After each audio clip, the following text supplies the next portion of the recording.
But meanwhile, as the government struggles to find solutions to high power prices, the energy sector is changing fast, and the traditional utilities are up against dynamic consumer behaviours and technologies.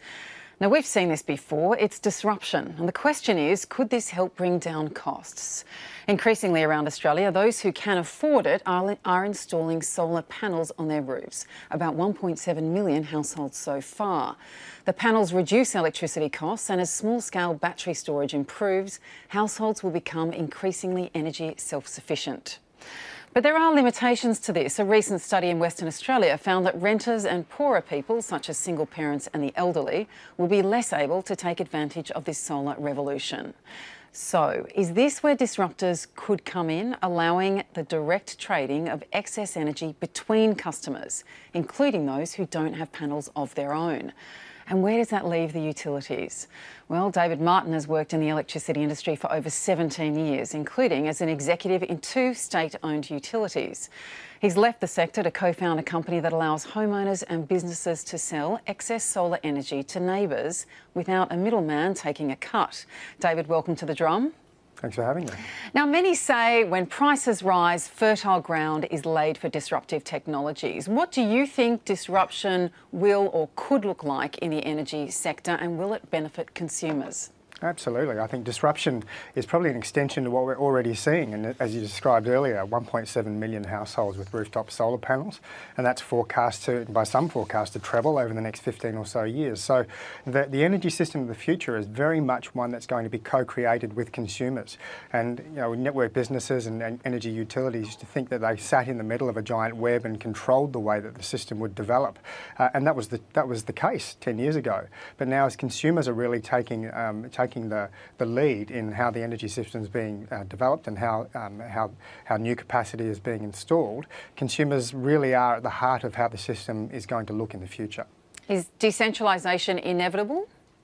I think we're already a long way there. So over the last 6 or 7 years, there's been more new generation installed on Australian roofs than has been installed on Australian transmission systems. So you can see the shape of the industry really has changed. It used to be a linear system with big power stations pushing energy through poles and wire networks out to consumers. But now consumers themselves have become power stations. And I live next door to a power station. There's no reason in the world why I shouldn't be able to access the energy directly off my next door neighbour's roof and pay him directly for it. The technology's there, the energy flows that way. We're not trying to change the laws of physics, but we are trying to change the laws of the market to allow consumers to benefit from their investments in rooftop solar capacity. But how does that guarantee base load and make sure that when push comes to shove, the hot day in summer, the cold day in winter, we haven't undermined enough of our traditional energy producers, that we don't have enough to cope for those days? I don't think anybody's suggesting that we should flip from one system to another. I think there will be a case for at least the next 20 years or so for large-scale generation to provide that inertia in the system, to ride through faults, to provide peaking capacity. But what we're doing at the moment is forcing residential consumers, by and large, small-use consumers, to play by the rules of the big boys, and we're not valuing their contribution to the system. And there are reasons for that. We've always had a system that, for the last 15 or 20 years, has had a regulatory framework that's operated the same way with the same sort of topology on the network. But now we're forcing customers to play by that space as well. And the end result of that, especially as the cost of storage falls, is we're giving consumers an option to get off. And getting off the network in large volumes, whether it's in total or just the significant proportion of their energy consumption, is no good for any of us. Stephen, isn't this something that the government should be involved in terms of consumer protection and providing those guarantees that you've just addressed? Well, I think the government has a couple of roles here. The first is to provide protections for consumers and provide for the base load power so that our hospitals, even just people in the community don't suddenly lose power as they've done in South Australia and the ABC, for instance. Yes, well done. But also the government has a responsibility, if the market has changed, to get in and before it becomes Uberised and the market basically collapses under the weight of disruption, it needs to create opportunities for consumers within reasonable regulation to now take part in the new system. And I'm a classic case. We would love to have solar power, but every time we look at it, it changes. Batteries either can or can't be installed. Local councils have rules about where you put stuff. So we just say too hard. Right. can't do it. Right, and there's got to be a lot of people in that position, but someone who does have a strong view on power is Ali. Yes, and I think disruption is necessary, especially with the blockchain technology. Yes. What we will be able to do now is effectively allow the individual producer at a house or a colony to sell their electricity or sell their energy to people who are willing to buy in their neighborhood. So we're not talking about getting off completely from the grid. We're not talking about shutting down the coal power station in the next 20 years. But what we're talking about is that sun is free. The sun is producing a lot of energy. Let's use it. All right, let's produce it at our homes and let's sell it to our neighbors. And I think, and this is a question for Dave, I guess. I did read about a company which is actually talking about producing the energy at homes and then effectively donating it to the people who can't afford to pay for the electricity. Oh wait, and I just should add before we go to you on this question, Dave, we should point out that you have invested in blockchain technologies. Yes, yes, I have investment in cryptocurrencies. Right. So you are a fan of this. Yeah. Yes. But what do you make of that model? More of an altruistic, potentially philanthropic model? I think it's a great model, and using a technology like the blockchain that disintermediates that whole trading process means we can pull price out of the energy sector. If you're selling energy to your next door neighbour, or even gifting your energy to your next door neighbour, you're not using the entire network. In fact, you may only be using a couple of millimetres of a connection at the network point where both you and your neighbour are connected to the grid.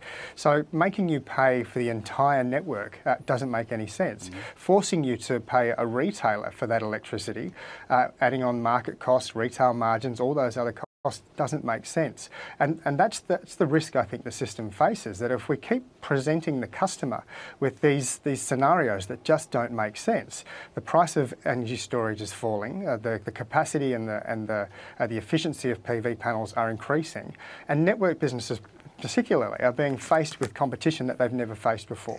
Yet we still treat them as though they are monopoly businesses. And Dave, with smart contracts, can they control the supply and demand of the electricity as well through blockchain? Would that be possible?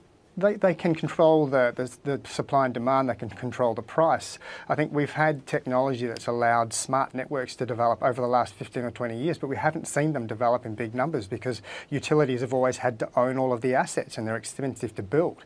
But consumers now are installing those assets themselves. You've only got to look down any suburban street and you will see 20% of the houses there will have solar panels. Give it 15 years and 40% will have solar panels and 25% will have batteries as well. And that's a really different scenario for network businesses to manage and for systems to maintain power quality and reliability. If you don't enrol the customer in providing those services and create the sort of incentive framework that encourages them to operate within the system in ways that protects the system and the needs of other consumers, then we really are pushing the network to the brink of where consumers do have the option just to disappear. Right, and will utilities be able to keep up with this disruption? What are their challenges, Dave? I think the challenge really is a mindset one. Somebody mentioned Uber before, and I think the beauty of the Uber model is it's demonstrated you don't have to own the entire taxi fleet. You can be one consumer with excess capacity that's monetising that capacity using a really good framework. But David, if your entire public transport system depends on the taxi industry still being able to provide a level of service, you've got to get in early before that happens in the electricity industry. So this is why I think, can you think of a way that government could open up new markets in a way that also protected the traditional generators to some degree, but also bring about competition? Absolutely. I think that the distributed market and the wholesale market can operate in parallel. They have some similarities and they do have some complementary points. I think that the key will be recognising that we do have a distributed market now, and we do have consumers that are much more active participants in the whole energy market. So we need to disaggregate or bifurcate that market, split it, look at it as under its typical wholesale model, but understand that there's this distributed market that's operating there as well and can be a solid contributor to the wholesale space if we allow it, if we get the rules set right and we provide incentives for customers. But then look with Stephen, Britannica Encyclopedia, it became redundant with Wikipedia. And I think eventually any technology as this develops as well will eventually make a generation of coal-fired power stations redundant.